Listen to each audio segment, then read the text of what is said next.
Hello students, हमने limit chapter start किया। अब उसके रिलेटेड कुछ हम एग्जांपल्स देखेंगे। हमने लिमिट की डेफिनेशंस देखी कि mod of x n minus x less than क्या चाहिए, एप्सिलॉन चाहिए।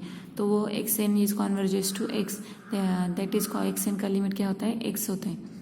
अब हमें क्या करना है, limit x tends to zero, one upon x does not exist. Does not exist मतलब हमें जो ये वन अपॉन एक्स ये जो सीक्वेंस है वो ज़ीरो, ये सीक्वेंस ये वो नॉट कॉन्वर्जेंट सीक्वेंस है, ये हमें दिखाना है। तो नॉट कॉन्वर्जेंट है इसका मतलब उसका लिमिट एग्जिस्ट नहीं होता, ये हमें प्रूव करना है। अब वन अपॉन एक्स है तो हमने सीक्वेंस क्या कंसिडर किया, वन अपॉन एन कंसिडर किया। ओके, अब वन अपॉन एन, जैसे ही एन की वैल्यू वन अपॉन वन की वैल्यू वन डालेंगे वन अपॉन वन, और एन की वैल्यू टू डालेंगे तो वन अपॉन टू, एन की वैल्यू थ्री डालेंगे तो वन अपॉन थ्री। तो ऐसे क्या होता है कि वैल्यू जो है वो डिक्रीज होती जाती है। वन अपॉन एन, ये सीक्वेंस क्या है, डिक्रीजिंग सीक्वेंस है। जैसे ही एन टेंस टू इन्फिनिटी उसकी सीक्वेंस इंक्रीज हो जाती है, और वो इंक्रीज होने पर वो क्या होती है, जीरो को क्या होती है, कॉन्वर्ज होती है, बराबर। अब जीरो को कॉन्वर्ज होती है, n tends to infinity one upon n is equal to zero. अब उसका फंक्शन अगर f of x n is equal to one upon x n, मतलब वन अपॉन एन, ये सीक्वेंस लिया तो वो one upon n tends to infinity is equal to हमें क्या मिलता है, एन मिलता है। तो उसका मतलब वो सीक्वेंस एन को कॉन्वर्ज होती है, वही इसका मतलब वो जीरो को कॉन्वर्ज नहीं होती, इसका मतलब उसका लिमिट एग्जिस्ट नहीं होता। ये देखिए, मैं बुक पे भी सॉल्व करके दिखाती हूँ आपको। Limit x tends to zero, one upon x हमें डज नॉट एग्जिस्ट दिखाना है, डज नॉट एग्जिस्ट। अब वन अपॉन एक्स है तो हम सीक्वेंस अपन सपोज हम वन अपॉन एन कंसिडर करते हैं। तो अगर हम एन की value one two three four डालेंगे तो x n is equal to हमें मिलेगा one upon one, one upon two, one upon three, one upon four up to one. One upon one मतलब वन, वन अपॉन टू मतलब 0.5, one upon three मतलब 0.3, one upon four मतलब 0.2। तो ऐसे देखा हमने, वन मतलब 1.0, 1, 0.5, 0.3, 0.2। तो ऐसे सीक्वेंस क्या हो गई, ये डिक्रीजिंग सीक्वेंस हो गई। तो डिक्रीजिंग सीक्वेंस हो गई तो as n tends to infinity, जैसे ही एन बढ़ेगा, एन की वैल्यू एन बढ़ता जाएगा, वैसे ही वैल्यू क्या हो जाएगी, मतलब एन अगर इंक्रीज होता है, सॉरी एन अगर हम इंक्रीज करते हैं तो वैसे ही वन अपॉन एन क्या हो जाता है, डिक्रीज हो जाता है। ये रेसिप्रोकल इनवर्स है, इसलिए ये इंक्रीज किया तो ये डिक्रीज होगा।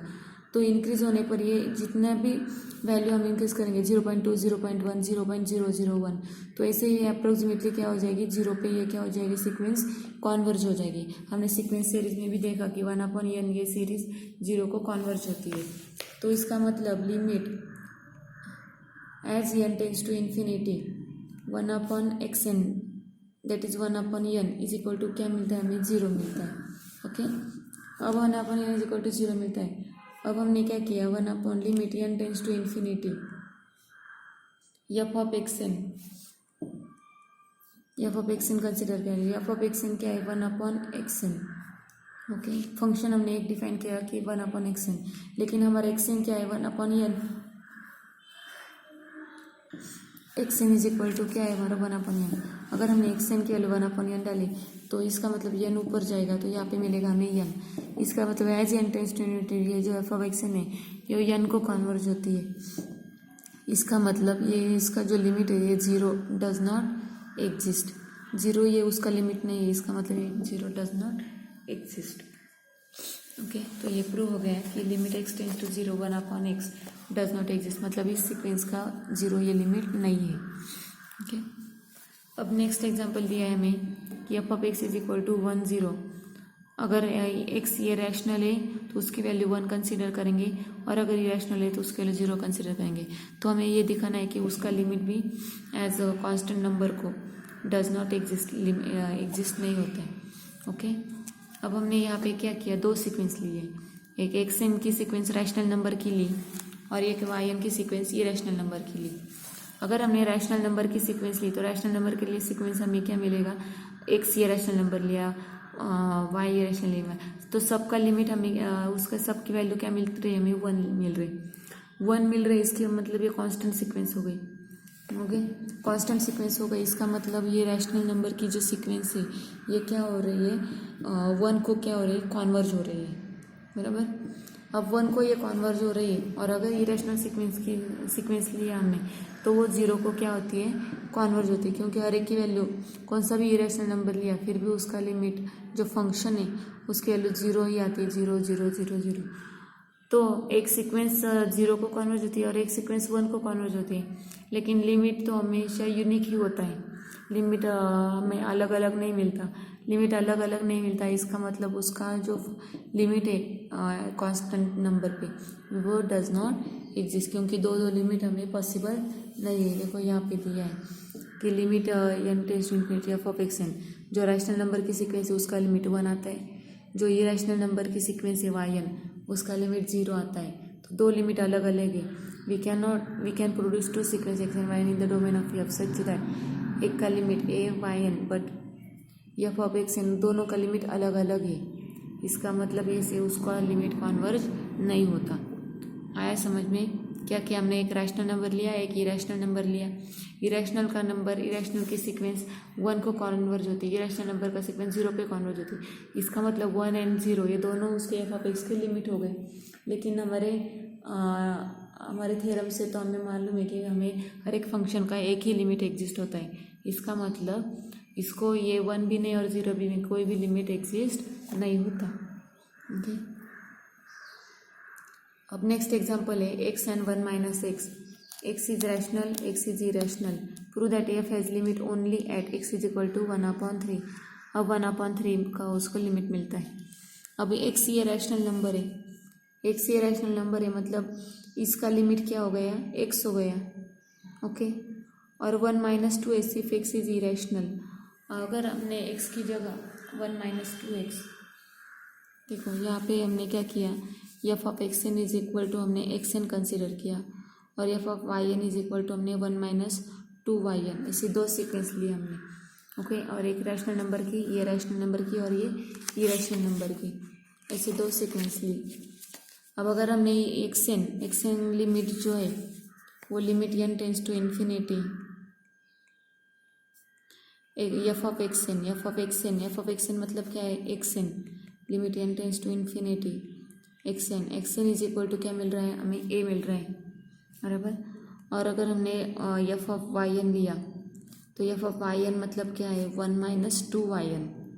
अब वाई एन की जगह अगर हमने ए कंसिडर किया तो हमें क्या मिलेगा, 1 minus 2a। अब दोनों का लिमिट अलग है, बराबर, लेकिन जो सीक्वेंस है उन्होंने बताया है कि वो उसका लिमिट एग्जिस्ट होता है। तो यहाँ पे दोनों का अगर लिमिट हमने एक ही कंसिडर किया, limit n tends to infinity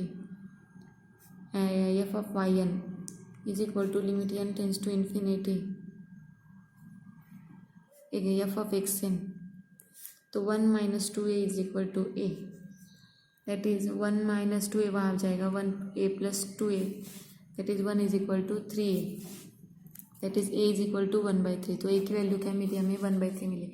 इसका मतलब दोनों का 1/3 ये क्या हो गया, लिमिट हो गया। ये 1/3 को क्या होती है, कॉन्वर्ज होती है। ओके, अब next example is that prove that x tends to 0 sin 1/x does not exist. अब sin 1/x ये एग्जिस्ट नहीं होती, ये हमें दिखाना है। अब x की वैल्यू अगर हम 0 डालेंगे तो 1/0 इन्फिनिटी हो जाएगी और 1/∞ साइन इन्फिनिटी एग्जिस्ट ही नहीं होता है, डज नॉट एग्जिस्ट। अब यहाँ पे हम प्रूव करने के लिए क्या किया, दो सीक्वेंस कंसिडर किया, x n and y n, दोनों का लिमिट 0 है ये कंसिडर किया, but limit n tends to infinity f of, लेकिन इसका एक्स एन का जो फंक्शन है और वाई एन का जो भी फंक्शन है f of x n and f of y n, वो उसका लिमिट अलग है। ओके, एक्स एन का लिमिट सेम है लेकिन एफ ऑफ एक्स एन और एफ ऑफ वाई एन का लिमिट अलग है। अब एक्स एन के लिए हमें 1/n कंसिडर किया और वाई एन के लिए हमने π/2 + 2n ये वैल्यू कंसिडर की। ओके, अब दोनों का लिमिट सेम है x n and y n का, इसका मतलब उसका लिमिट 1/n एंड इसका लिमिट 1/π/2 + 2n, ये हमने किया कंसिडर। अब फंक्शन का लिमिट अगर हमने 0 कंसिडर किया तो f of y n is equal to sine of 1/y_n is equal to sine π/2 + 2n is equal to 1 for all n। तो एफ ऑफ वाई एन का जो लिमिट है वो हमें 1 मिल रहा है।